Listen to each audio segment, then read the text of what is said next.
everyone, welcome to the Cookston Crafts podcast. This is episode 2 and I'm Claire. Thank you so much to everyone who watched the first episode. I was so nervous about putting it out there, and all of your lovely likes and comments and shares just really gave me a confidence boost, and hence the reason I've decided to carry on with it. It could have been an epic fail, but I'm going to keep at it. It's been lovely to connect with so many people from around the world, and I have to say actually a big well done to Josette Torango, I hope I've pronounced that correctly, who won the treat box giveaway. So I ran a little giveaway to celebrate the first episode going out, and Josette was the random winner, and she won. This isn't the same treat box, this was the January one, which was themed around red squirrels. And if you're new here, I think I mentioned them in the last episode, but these treat boxes go out once every 2 months. They typically include hand-dyed yarn, obviously, because that's what I like to do, and they're also included in the box are small treats from local small businesses, so that you get a wee surprise in the post, and they've been hugely successful over the last year or so. They were a great way for us to collaborate and make our businesses work during everything that life has thrown at us over the last couple of years. And the next one is due out at the end of March, which will be in time for Mother's Day in the UK. And I'm going to ship them all out a little bit early so that I can be sure they're there in time, so they'd make a great Mother's Day present. They are, if you're interested, then they are available on the website as either just a standalone product you can pick just to have for 1 month, or they're also available as a subscription as well. So that's that salesy bit out of the way. I thought I would give a quick roundup about what's been going on over the last month or so, and it's been a busy one. I just feel like what next, to be honest. We've had some pretty big storms in this area. We've had snow. We've also had the kids' half term. So it's been all go, and I have squeezed in a lot of dyeing around that. So it feels like it's been a bit non-stop. It's not all been work though. It's been great to get out and about a little bit more, and we were lucky enough to go to the rugby a few weeks ago with some friends, which was great, and Scotland won, which was even better. And I've got a wee hat to show you from when we were there. We were also away for the kids' half term, and we spent some time in Dunblane and Falkirk, Stirling, that kind of area. So we saw the kelpies and just generally enjoyed being away from the house. For those of you who don't know my setup, I'm based in the northeast of Scotland, and this workshop that I'm in just now is right opposite my house, which is just here, which is fantastic when you're a working mum, and I'm really grateful to have it here. But it does mean that from time to time I could go a couple of weeks and I've not left here at all. So it's been lovely to be away. Anyway, this hat.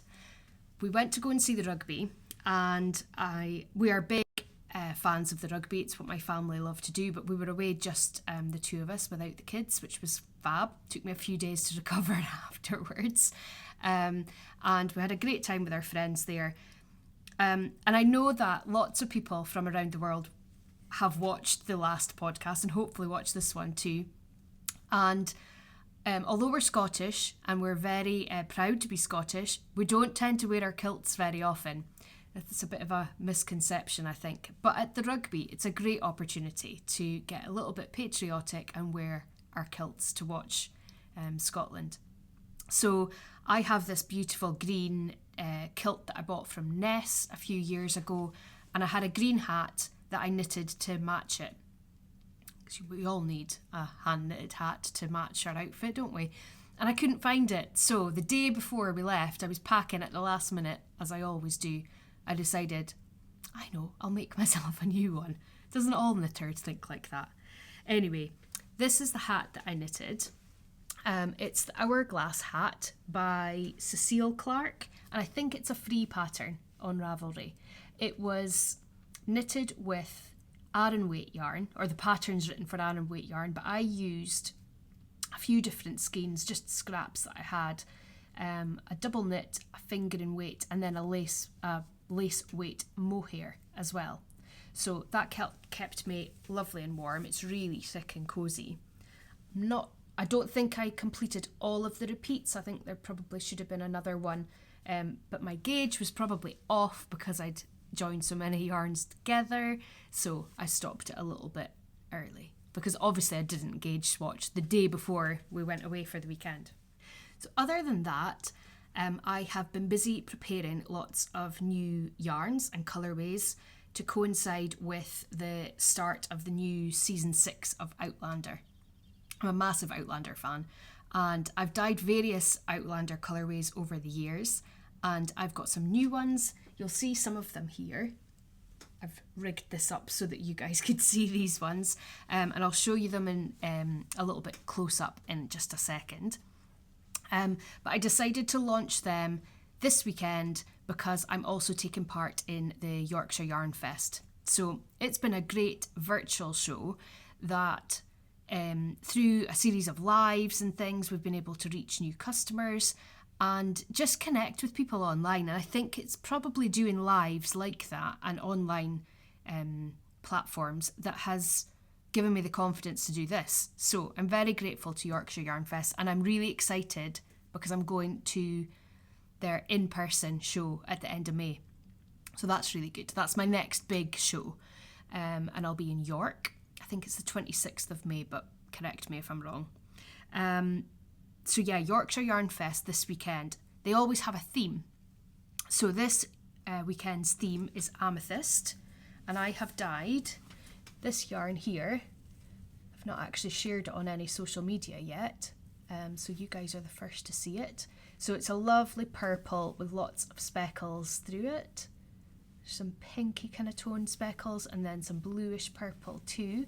And for every person that orders this weekend, they will receive an amethyst mini skein as well. So that will be anyone that orders over this weekend, the 26th and 27th of February.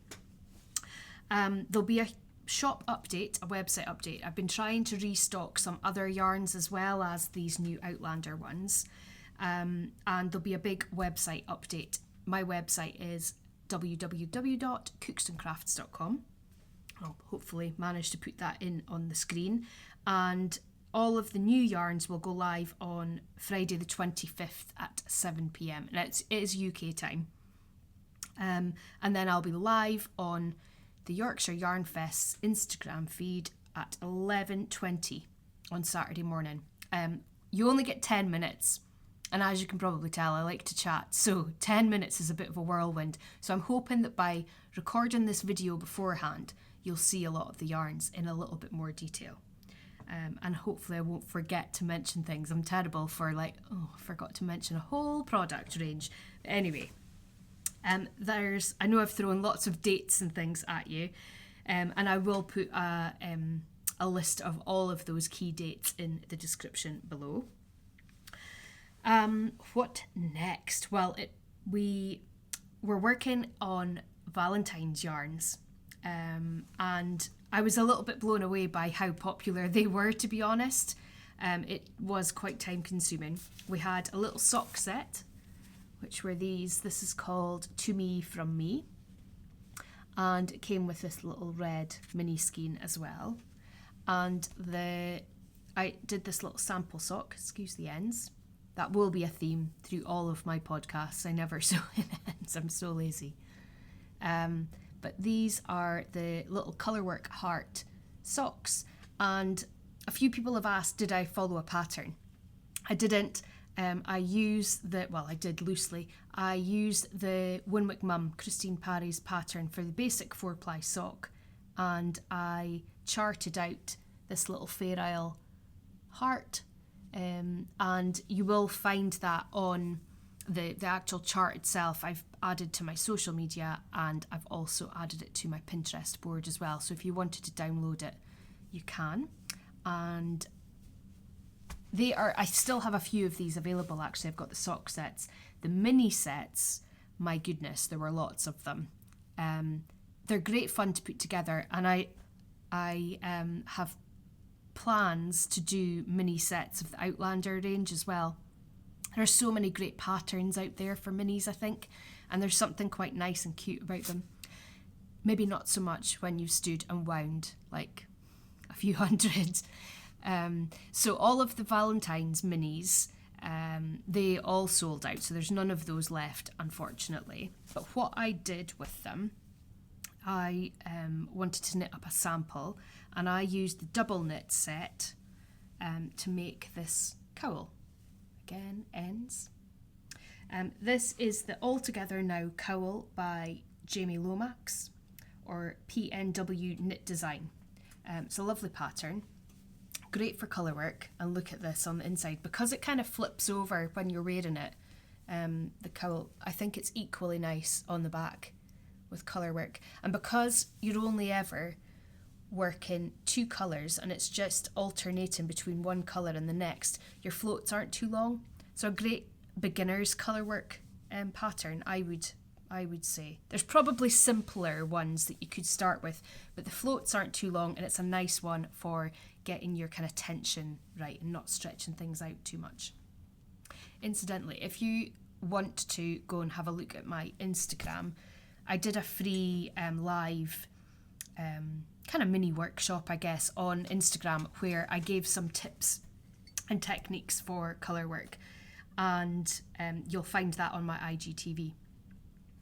Probably leads me nicely into this one. So I talked about this, and I had a little photograph of it in my last episode.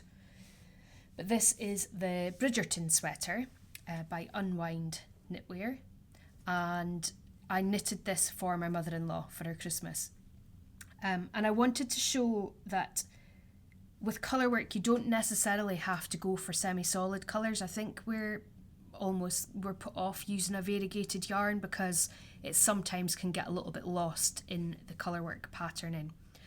But with this one, as long as you choose something that is going to highly contrast, then that can really help. And it's still, you're not losing any of the colour work because this is so dark. So for this colourway, I used Rubus, which is here, and I'm hopefully going to dye more of that this week so that I can have it in Friday's update. This is the only solitary skein I have left in it. But it's a lovely mauve, speckled, it's got some browns through it, but it's a really nice one. And then I paired it with Midnight, which is probably the darkest grey that I dye. And I very kindly received it back from my mother-in-law so that I could video this, and I promised that I would give it back, although it is really comfy. And luckily we're the same kind of size. I might need to borrow it for some shows and things, but I haven't told her that, to have as a sample. It's just a beautiful pattern. The only thing that I think I did differently was that I tapered the sleeves. It's got this lovely colour work on the sleeves as well, and I think that is just a really nice touch. And it's got a nice twisted rib on the cuffs as well, which is really pretty. The other thing that I planned on showing you was the Mema cardigan, because that's what I was knitting the last time that we spoke in mid-January-ish. I was terrible last year for starting things and then never finishing them. And over the Christmas holidays, I went through a bit of a phase of picking up old projects and just trying to blitz them and get through it. So the Mema cardigan is finished and cast off, and I have it to show you here. I haven't taken any pictures of this yet for social media, and it was knit using my hummingbird colourway. I don't think I've got a skein of that handy. Oh, it's here, it's right beside me. That's this colourway here. So you can see there's lots of like peach and turquoise speckles and some limey yellow. It's a really pastely, nice and fresh for springtime. This was one of the yarns that I used, that I put in the treat box last year think it was probably around spring, summer time. And it was inspired by some hummingbird fabric. And I've got that to show you just now because I wanted this cardigan to go with the dress that I'm making. I will admit it's unfinished too. I have a little bit of a habit of starting things and not finishing them. But now I have the cardigan to go with it. I'll finish this dress. I will. I'll maybe use this podcast to make me accountable because then I'll have to do it to follow up for next month. The pattern itself was a free pattern that Megan Nodecker published. I think it was at the start of 2020. And it's got this lovely brioche textured kind of stitch on the back all the way through it. I will admit that by the time I had separated for the sleeves, which was where I'd left it at, I did get a little bit fed up. But it was it's quite a relaxing pattern actually. It's only a 2-row repeat, so didn't take too much concentration. And the only thing I think I would have changed is that it grew quite a lot when I blocked it. I didn't expect it to grow quite so much. I probably would have made it shorter. And I think I did that with 3 skeins of 4-ply. I think I knitted the medium, but don't hold me to that. Here's the fabric. I'll show you that. So this was, I looked back actually to see what it was called. It's a Lady McElroy fabric. And it's got this beautiful tropical leaf design on it and a little hummingbird. It's really pretty. So it's a summer dress and it is the Darling range by Megan Nielsen Patterns. I've made this before actually. I've made it a really floral dress. This one, the kind of one with the waistband in it. It's a really nice relaxed fit. And I like that it's V-necked as well. So the only thing I have to finish on it, it's going to be too big to show in this screen, but the only thing I have to finish is the button band on the front. So it's got this lovely like pleated section here, and I've just got the button band and the hem at the bottom. So no excuses, I really need to just get it done. I've got some beautiful rose gold buttons as well that I bought to go on there. I hope I can find them because it was a while ago that I was making that. So hopefully we'll have a little bit more progress on sewing. I do love to sew. I love to do dressmaking and I just haven't had the time. I feel that because I come out here to sew, I've got a lovely big table and space to cut and sew. I tend to come out here and I work rather than feels a little bit indulgent to sew for myself especially, but I should make the time. Yeah, I keep saying to myself, next week will be quieter, next month will be quieter, and it never ever is. Anyway, it's nice to be busy. I'm not complaining at all. And yeah. Right, let me show you these Outlander yarns. This first one I'm going to show you, I am forever grateful to Becky from Back to Blighty podcast. For sharing the love note that she made with this yarn. So this one is called Outlander, A Brave New World, and I can't remember what season it was from, but it was easily 3 years ago, probably longer. And it was the first time I think that I used like a picture, an image of a TV show, Outlander, and translated it into yarn. So there's some lovely orange speckles and some limey green and then this kind of teal, soft teal and grey. And Becky knitted a beautiful love note with it. So if you haven't seen that, go and look at her social media or her podcast and she'll show you that. She held it with some mohair and it just looks lovely. So well done, Becky. And it inspired me to get back into the Outlander range again. So this one came first. And then I wanted to have some new ones for the new season coming out. So this particular colour is called the Heart of the Storm. So in the same way, I took the image that Outlander had released for the launch of their new season, and it's like a blue background with lots of snow, and I really liked it. So I used these colours to represent that new one. So this is called the Heart of the Storm, and I'm knitting with it at the moment. I wanted to have a little bit of a sample to show, and I started this when we were away with the kids for half term. So I've made a fair bit of progress actually. This is the Ginger Top, and it's by, let me see, it's by Yoko Johnston. I trawled on Ravelry for hours one evening looking for a pattern that I wanted to knit with it. I knew I wanted to have something with a V-neck because I think it suits me better, and I knew I didn't want it to be completely plain because then I get bored. So I picked this one that's got this lovely lace work pattern. The lace took a little bit of concentration, not gonna lie, especially when I was in the car with 3 kids in the back. But anyway, I wasn't driving, I was the passenger. But it's got another lace work panel at the bottom as well, and I think that's got to be a lovely summer top. And that is giving a really nice representation of how that variegated yarn is going to work up. I am working from 2 skeins at the same time, and I am using a helical knitting technique just so that we don't get any major colour pooling going on. And if I recorded a video on helical knitting actually, so I might link to that so that you can watch that tutorial if you want to. And I always use helical knitting when I'm knitting in the round. I find that it just seamlessly allows me to work with hand-dyed yarns and avoid that colour pooling that can happen sometimes. One of the other colourways, let's get back to all the colourways for Outlander because there are 10 of them. This one is called Claire Fraser, and I absolutely love this.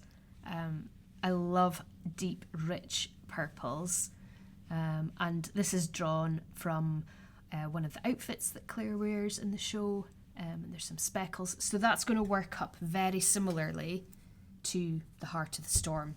That kind of effect. So it's all similar kind of tones, but highly variegated and speckled.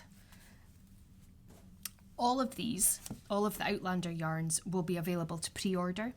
So I've dyed them all up on merino nylon, which is probably my most popular base actually, and then they will be available to pre-order on a range of weights of yarn. It's just not possible for me to stock everything every time, and I thought it'd be nice to give you the opportunity. You can pick which colour and what weight you want. So that will be available from Friday, but I am going to close it quite sharp. I'm going to close it on Thursday, which I think is the 3rd of March, because I also have the March treat boxes coming out as well, and I am conscious that that's going to be a lot of work. I don't want to ever let anyone down, and I want to be realistic. So it will close pretty quick. It'll be open to pre-order between Friday night and Wednesday.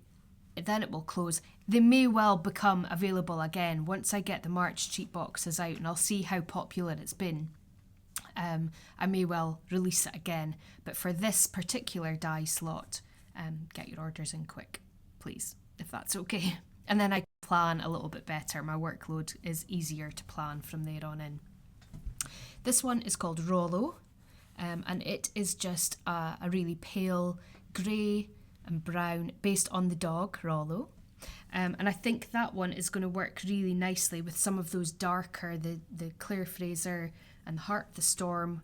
It will be highly contrasting, and just a nice neutral as well to have. This one doesn't have a name yet. I should have named it before I recorded this.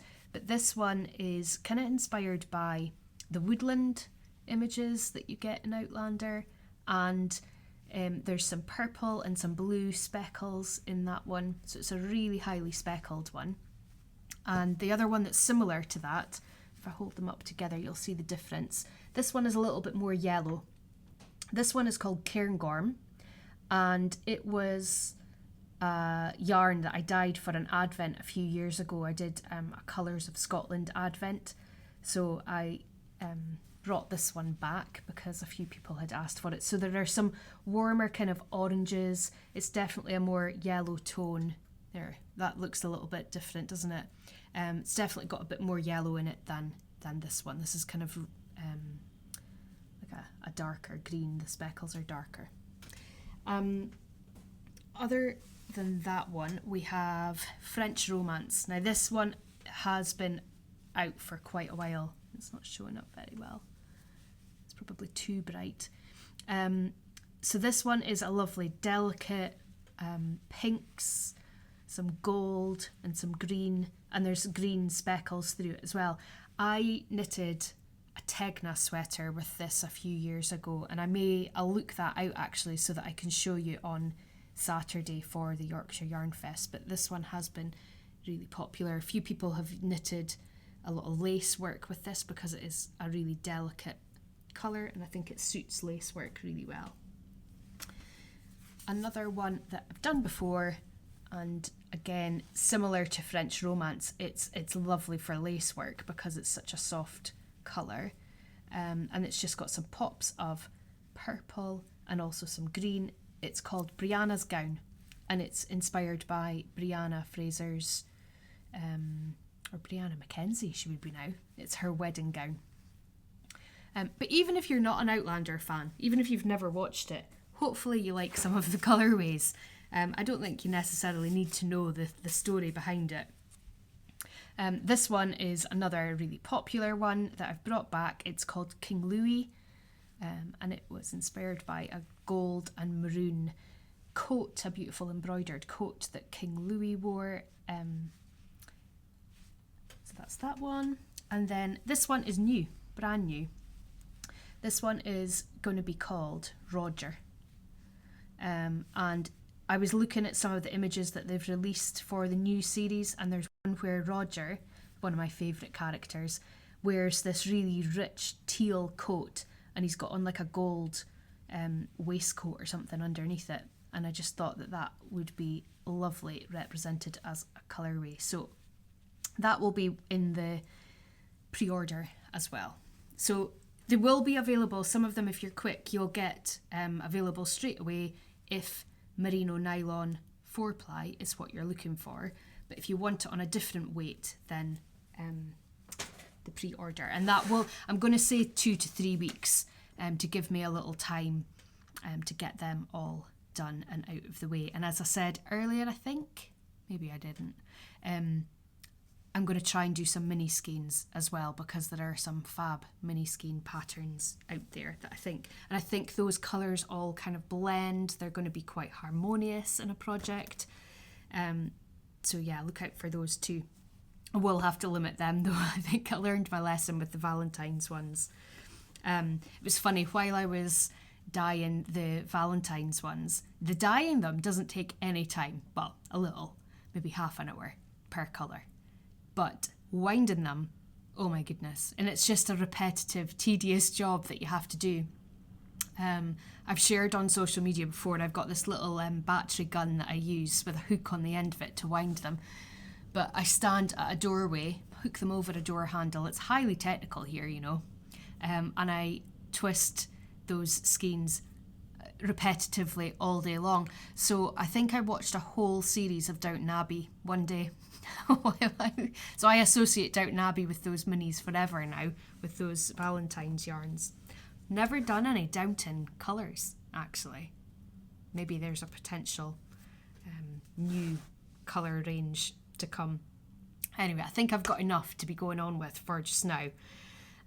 One of the other things I've worked on this month is a wholesale order for Unwind in Galashiels, which is a fab yarn shop that I would love to visit one day. So some of my yarns do go to yarn shops in Scotland, mainly in Scotland. There's a few in England as well. And I took the opportunity to kind of restock some of the more regular colourways. I don't think I've got one here actually. This is Into the Deep. And that will be going down to Galashiels shortly. I'm going to pack that up today, actually, later. And tonight, I'm quite excited. I've got a sock making workshop that we teach on Zoom, and that's the first one that I'll have done this year. I've also had some in-person workshops in here. We just finished up a 3-week beginners crochet workshop, which is always great because there's nothing better than the look on someone's face where they say, I made this. I love the workshops, but as you can probably tell, my time is quite limited. The yarn dyeing has definitely taken over. I never want to stop the workshops, definitely not.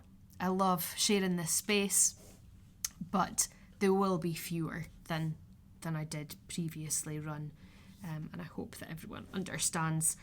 That said, I love to have other people in here teaching, so if you are a creative and you are in Aberdeenshire, reach out and we can try and organise some crafty creative classes. That would be great, actually. I said last time that I would have a series where, or a section in this podcast where I would discuss things that I've seen, things that have inspired me. Pom Pom magazine just came out last week. I think I've only got one of these left in the shop, and oh my goodness, I'd want to knit all of it, everything. They're just lovely. This one in particular, now I don't know if it's called, I don't know how to pronounce this, Oniro? I would say Oniro. This one with mohair. I absolutely love that. So everything in Pom Pom basically is what I have seen. The other thing that I did see was the gingham raglan sweater by Jessie May, and I'll add a picture of that up here. It just really struck me as a really striking pattern, and then I looked and saw that it was sport weight, which kind of puts me off because I don't stock a sport weight, but I do now. So I've got that on order, and it's made me bite the bullet and just take in sport as well. So it's always a bit of a struggle to try and meet everyone's needs, and I can only stock so much yarn. So hopefully I'm not going to be sat on a mountain of sport weight, but we'll give it a try and we'll see how that goes. So that's going to be the next kind of couple of weeks or so before I get that dyed. I hope that I never ever lose that inspiration and want to do the next thing and the next thing. I also think it's really important. I know that this probably sounds like a complete whirlwind to some people, and life is busy, but I always feel like my knitting kind of grounds me again and brings me back down, slows down the pace. I enjoy the process of knitting. It might look like I'm churning out lots of projects, but it's because I use my knitting as a way of calming everything down, I think. And I love to hear how that has improved other people's well-being as well.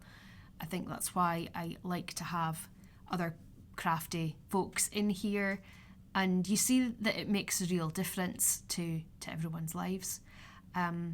Anyway, getting a little bit deep and meaningful, haven't I? I hope that you've enjoyed that second episode, and I will aim again for another one next month, so in March. If I manage one before then I will obviously announce it, but let's aim for mid-March, and I hope you've all enjoyed watching. Like and subscribe, everyone. I can't even say it properly, but anyway, you know what I mean. I'm going to leave it there, and I hope you all have a lovely day, and check out the website on Friday if that's okay.